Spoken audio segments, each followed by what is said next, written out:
दोस्तों नमस्कार, जय हिंद, वंदे मातरम। कक्षा 10वीं वाले विद्यार्थियों के लिए आ चुका है 27 फरवरी का पेपर आपकी स्क्रीन के सामने। बिना समय गंवाए शुरुआत करते हैं हम हमारे प्रश्नों से। क्वेश्चन आ चुका है आपकी स्क्रीन के सामने, जिसमें आपको सही विकल्प चुनकर लिखना रहेगा सभी विद्यार्थियों को। पहला प्रश्न दिया गया है, परशुराम ने किसकी भुजाएँ काटी थी। परशुराम ने किसकी भुजाएँ काटी थी, तो यहाँ आप सहस्त्र बाहु करेक्ट करेंगे। फाल्गुन माह में कौन सी ऋतु आती है, वेरी मोस्ट प्रश्न है।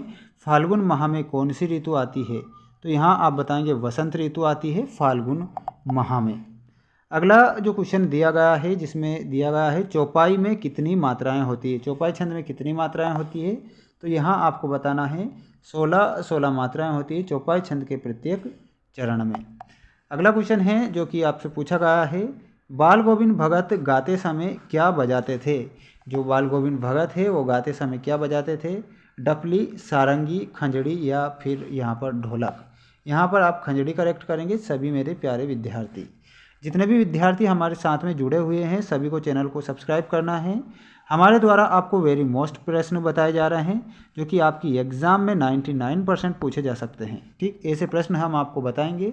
आपको किसी भी प्रकार से वायरल या रियल पेपर के चक्कर में नहीं पड़ना है, क्योंकि वायरल या रियल पेपर आपको नहीं मिलने वाले हैं। रियल पेपर आपको आपकी एग्ज़ाम हॉल में मिलेंगे। ठीक, ये ध्यान रखना है। हमारे द्वारा जो प्रश्न आपको बताए जा रहे हैं वेरी मोस्ट प्रश्न बताए जा रहे हैं। दशानन में कौन सा समास है, देखिए वेरी मोस्ट प्रश्न है। दशानन में कौन सा समास है, तो यहाँ आप बहुब्रीहि समास करेक्ट करेंगे। भारत का स्विट्जरलैंड किसे कहा जाता है, देखिए सारे के सारे क्वेश्चन हैं जो कि वेरी मोस्ट है और ये पूछे जाएंगे। यहाँ आप बताएंगे कटाओ को भारत का स्विट्जरलैंड कहा जाता है। बढ़ते हैं हम नेक्स्ट क्वेश्चन की ओर, जिसमें आपको दिए गए हैं रिक्त स्थानों की पूर्ति कीजिए वाले वेरी मोस्ट प्रश्न। प्रयोगवादी कविता के प्रवर्तक कौन है, तो यहाँ आप अज्ञेय करेक्ट करेंगे। क्या करेंगे, अज्ञेय। छंद के प्रकार हैं, छंद दो प्रकार के होते हैं, वर्णिक छंद और मात्रिक छंद। वीर रस का स्थायी भाव में आपको उत्साह बताना है। ठीक, उत्साह आपका करेक्ट होगा। सभ्यता का परिणाम है, सभ्यता किसका परिणाम है, संस्कृति का परिणाम है, तो यहाँ आप संस्कृति करेक्ट करेंगे। क्रिया का सीधा संबंध कर्ता से होता है, तो जो अकर्मक क्रिया है, जो अकर्मक क्रिया होता है उसका सीधा संबंध कर्ता से होता है, तो यहाँ अकर्मक करेक्ट करेंगे। अगला जो क्वेश्चन दिया गया है, अज्ञेय ने हिरोशिमा कविता में बैठे बैठे लिखी, तो यहाँ आप बताएंगे रेलगाड़ी में। क्या बताएंगे, रेलगाड़ी आपको करेक्ट करना है। अगला जो क्वेश्चन दिया गया है वेरी मोस्ट है सभी विद्यार्थियों के लिए, जिसमें आपको सत्य असत्य चुनकर अब लिखना है। जितने भी विद्यार्थी हमारे साथ जुड़े हैं चैनल को सभी विद्यार्थियों को सब्सक्राइब करना है और वीडियो को लाइक करना है।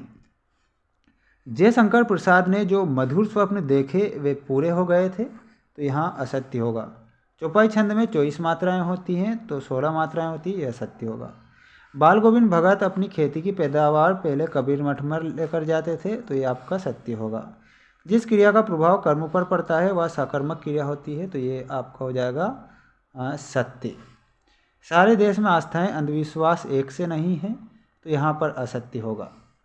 मैं क्यों लिखता हूँ अज्ञेय की रचना है, ये आपका सभी विद्यार्थियों का सत्य होने वाला है। इन प्रश्नों को आप अच्छे से याद करेंगे और अपनी एग्ज़ाम देने जाएंगे। अगला जो क्वेश्चन दिया गया है आपकी स्क्रीन के सामने, जिसमें आपको अब सही जोड़ी मिलाकर लिखना है।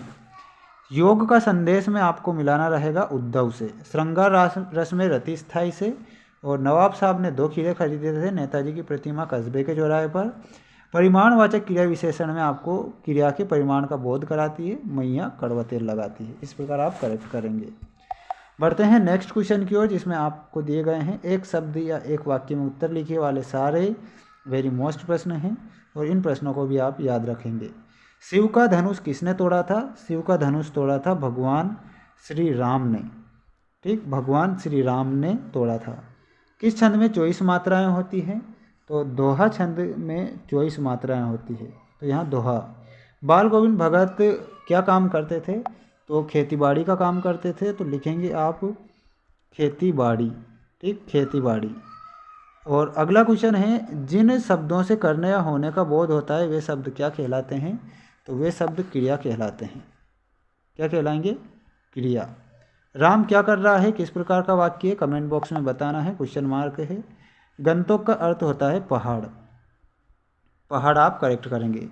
जितने भी विद्यार्थी हमारे साथ जुड़े हुए हैं सभी को चैनल को सब्सक्राइब करना है।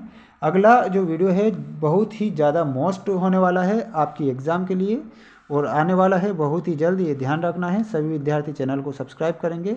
हमारे द्वारा आपको 4 सेट बताए जाएंगे। अगर आपने हमारे द्वारा बनाए गए 4 सेट देख लिए तो ऐसा कोई सा भी प्रश्न नहीं रहेगा जो कि आपकी एग्ज़ाम से बाहर गया हो।